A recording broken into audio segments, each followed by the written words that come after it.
everyone, welcome to Moments with Breadhead. We're really excited to have you here today and we really appreciate you tuning in. Today we have a lot of beautiful food from Food Forward. For example, we have these beautiful fingerling potatoes. These are very thin skinned. You don't need to peel them, you can eat them just like this.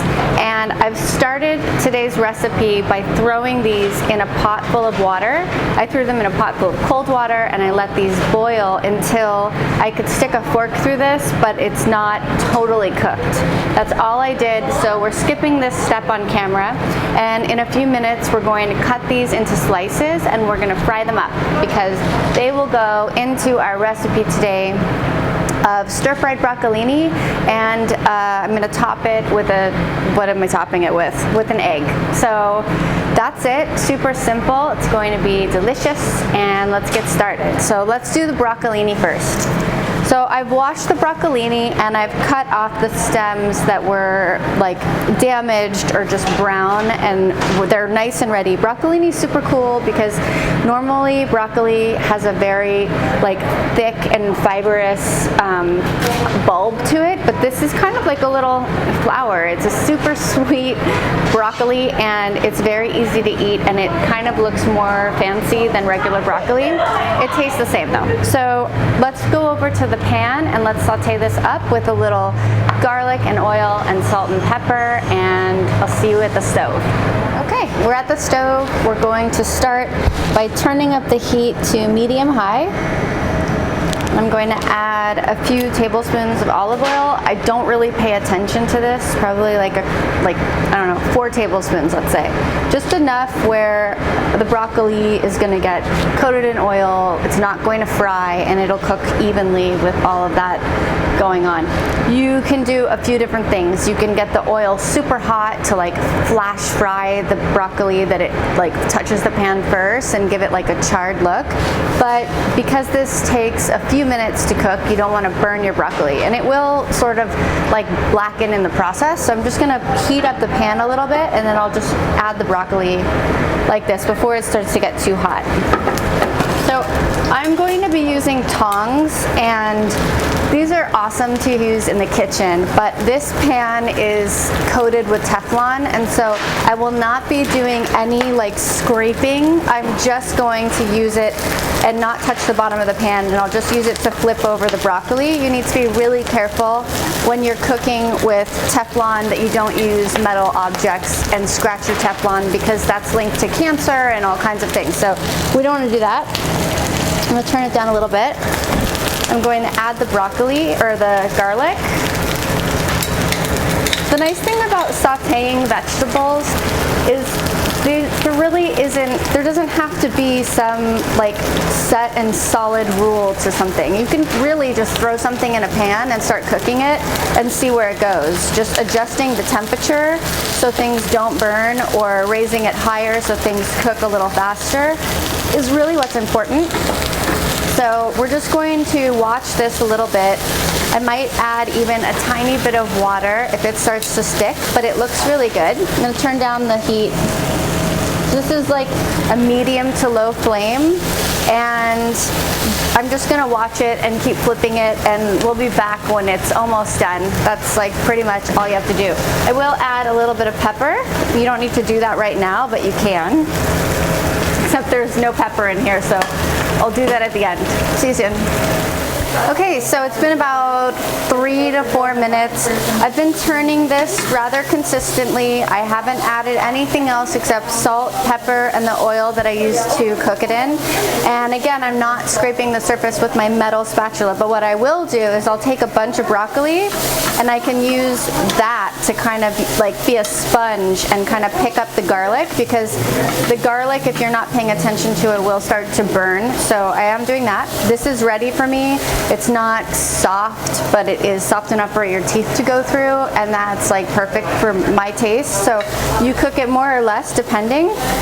And then I'm going to set it aside and I'll heat it back up. And before I do that, I'm just going to add a little bit of vinegar. You can add any kind of vinegar you want, but the acidity will taste super nice in the broccoli.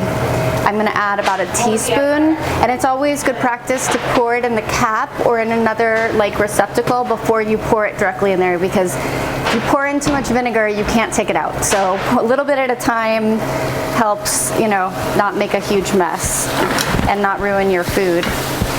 Okay, so I'm just gonna set that aside and we'll move on to the potatoes. We'll be right back.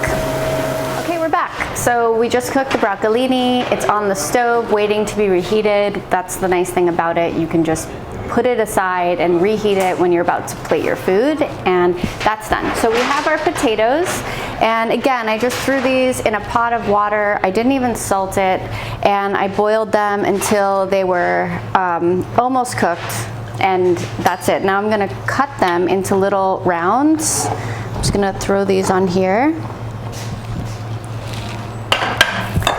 And I'm gonna keep the skin on. I don't mind the skin. If you mind the skin, it's kind of tedious, but you can take a knife or a peeler and just peel it off. You can use your thumbnail and peel it off.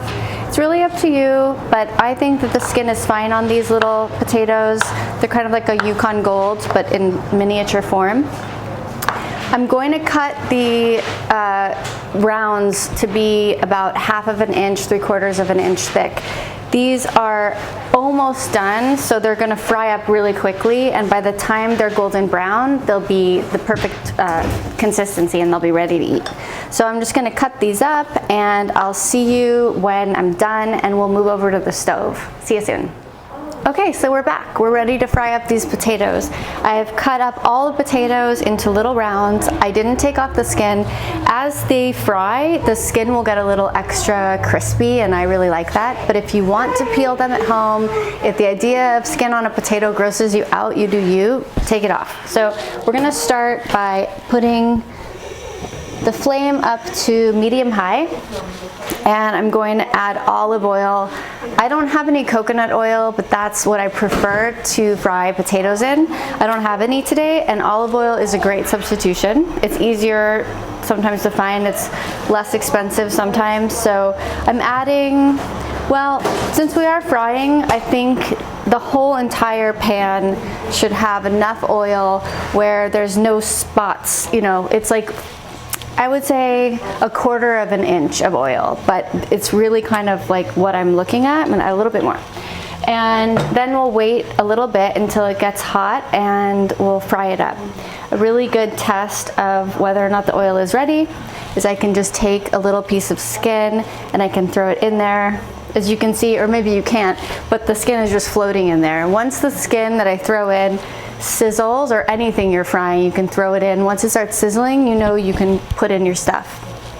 One quick note about frying, it does splatter. Hot oil is super dangerous. Make sure your clothes are covered. Make sure that when you're adding things to hot oil that you add it sort of away from you, and don't like dump anything really fast, because you're gonna get oil everywhere and it will be super painful.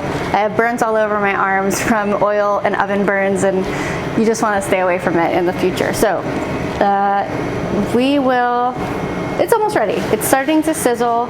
We'll just wait another second, and then as soon as these are fried up, I'm going to just cook an egg, like a sunny side up egg, and then we'll plate it. So all in all, the recipe took about 20 minutes to prepare, 10 minutes to cook, and super simple, and we're really thankful to Food Forward for providing this amazing produce. Okay, now it's ready. It's sizzling. I'm gonna throw the potatoes in. I'm going to be really careful. So, I have to admit, this pan is a little small. It would be way easier to like shake and flip things as they fry if the pan was a little bigger. I'm just gonna reuse these tongs, and usually I like a pan big enough where I can like just flip it. I'm not sure I'm gonna be able to do that, but we will just flip the potatoes every now and then. I'm gonna turn up the heat a little bit because it is supposed to be hot enough to fry, and then we will keep going. So the bottom of this pan, yeah, that's nice. I'm just gonna let them sizzle for a minute. The bottom of this pan, or the whole pan itself, is cast iron, so you can actually use metal utensils. You can scratch as much as you want. You can take a spatula and like scrape up all the good fried stuff if you like that. Cast iron is a really great thing to use in the kitchen because it's super easy once you get the hang of cleaning it and caring for it. It's not expensive and it will last like 100 years. You can pass it down to your friends and your kids. It lasts forever. So, okay. I am gonna actually get a spatula and see how it's doing. Yeah, so it's frying up. I'm just gonna keep turning it a little bit. And I think this is going to take a few minutes, so we'll go off camera, we'll come back in a few minutes when a lot of it is golden, and we'll show you what we got. Okay, so we're midway through. We're by no way done, but I am flipping it. As I said, the pan is a little small. It's not ideal, but I'm not sure you can see this, but there are pieces that are actually browning. Maybe I can get, so so if you can see that, it's actually looking good, but it's still going to be a few minutes and we'll just keep flipping it. You don't want to flip it all the time. You want to give it enough time on each side to like really start to get golden brown. If you flip it, you're just basically, it's going to take a long time. You just want to let it like do its thing in the hot oil, and then try, if you're cooking with a pan that's inadequate in size like I am, try to do your best to get all the potatoes at the bottom of the pan so you get an even layer. But we'll be back in another 2 or 3 minutes and it'll be done. Okay, so it's been a few minutes and I've been letting them sit for a little bit, and then I've been turning them because at this point, as you can see, they're looking really good. They're looking nice and fried, and you don't want them, there's like a really quick moment where something looks golden brown and then it's like burnt. So you do want to take a little care, and because the pan is small, they are not going to be like perfect. If this were a bigger pan or you were using less potatoes and you could move them around a little bit more, there'd be enough space for like all the potatoes to fit on the bottom of the pan and you could like brown them a little more evenly. But it's still working and it looks really good. So what we'll do is I've prepared a little dish with some paper towels. I will salt these right before adding them, and maybe a little bit after when I put them in there, and then we'll just fry up an egg right away, and then we'll go to plating. These look really good, so let's just put these aside. These look great. I'm gonna salt them a little bit. I don't salt potatoes before. I think that the salt is really nice once it like melts on your food like that. The oil and everything is just like, so good. Fried food, delicious. And then let's just pour them in. This is ready. Oops, man down. Well, you know what? I don't need to pour like all that oil. I'm losing them, guys. I'm not gonna pour all that oil in here. I'm just gonna take my spatula and transfer them. There's no point in pouring all of the oil and then it's just gonna sit at the bottom of the pan. It's not like there's a drain, so. But these look great.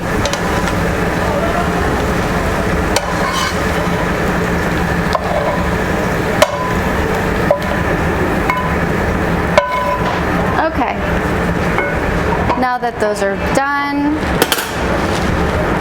we're gonna just fry up an egg really quickly.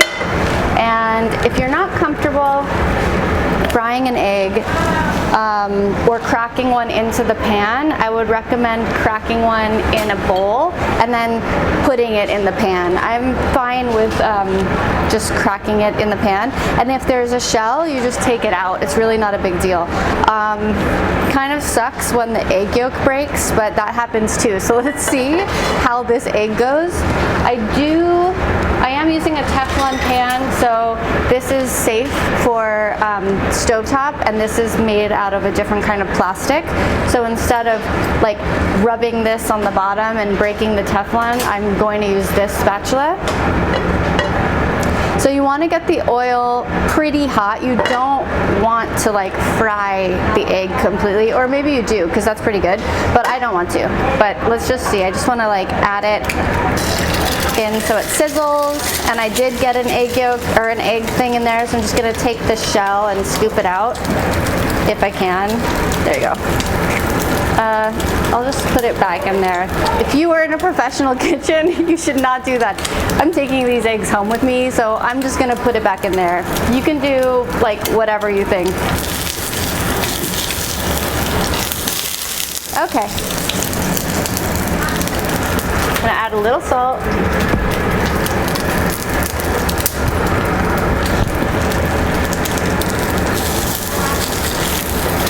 So if the pan is hot enough, your egg should become kind of non-stick. That's really hot. I'm gonna turn it down a little bit. And I also put in too much oil, but we're just gonna flip it over. And that's basically done. So let's take it all over to the stove or to the countertop and let's plate it up. Okay, so we're back. So the first thing or the last thing I'm gonna do is I'm just going to cut up some green onion really quickly. I have some cotija cheese. So I just took the tip of my knife and I cut this down the center. This is a huge green onion, so that's easy to do. Tiny green onions are not so easy. I'm just going to use the white part right now because I don't need that much. But again, I'm not sure why in a lot of American cooking they don't use the ends. I know that in French cooking they don't want it to color any of their food. A lot of the sauces are white, but you can eat the entire thing. And I actually prefer the green part, so just a heads up. I'm gonna keep that here. I'm also going to cut up some jalapeno. So I like it spicy.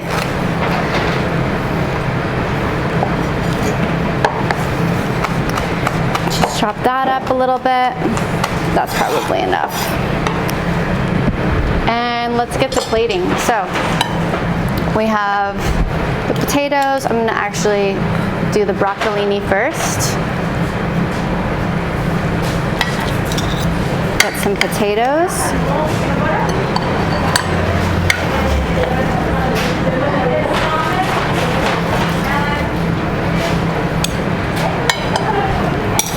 And then we'll bring over the egg. This glorious little egg. And I'm going to top it with my jalapeno and green onion. There we go. And we are ready to eat. Let me move this out of the way. It's a mess today, it's a mess.